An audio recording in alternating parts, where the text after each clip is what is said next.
know Allah. And you cannot know Allah if you do not learn Aqidah. And part of learning Aqidah is going back to the books of the noble shuyukh, such as Muhammad ibn Abdul Wahhab in Kitab al-Tawheed, and going back and revising these things and learning these things and accepting these things as a part of Islam and improving yourself. So, because here's the thing, many people, absent-mindedly or, in bad taste, they like to believe that, whatever they're doing is all right, and they can do whatever they wish to do, and they can have absent-mindedness about Allah, and they can have absent-mindedness about the deen, and they can say, oh, Allah is Ar-Rahman Ar-Rahim, and Allah will forgive me, and so on and so forth.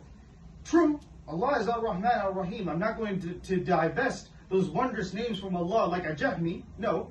However, as Allah is Ar-Rahman Ar-Rahim, Allah is also most severe in punishment. And so, let's take a look at some of the punishments that Allah Azza wa Jal lists in Kitabul Kareem, the Quran, as it pertains to these transgressive, arrogant, and sinful individuals.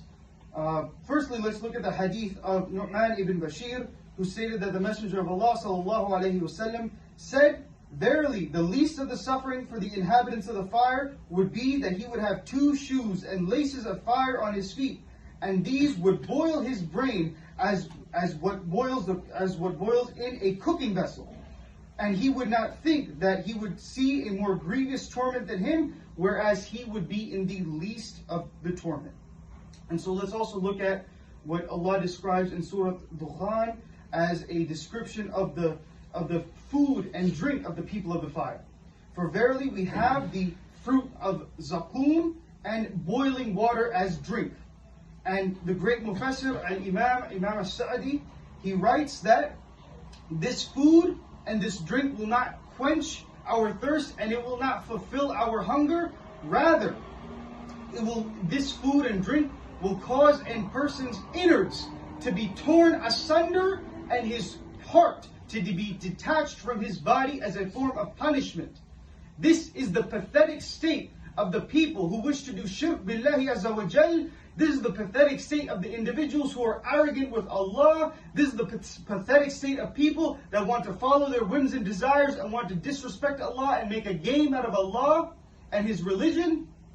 This is what is awaiting them in the hellfire. And these punishments do not even include the punishments of the grave, where we can discuss there are many people being boiled, burned in ovens, and people's faces being ripped and torn with hooks latched into the sides of their mouths precisely. And so when we discuss the legacy of our beloved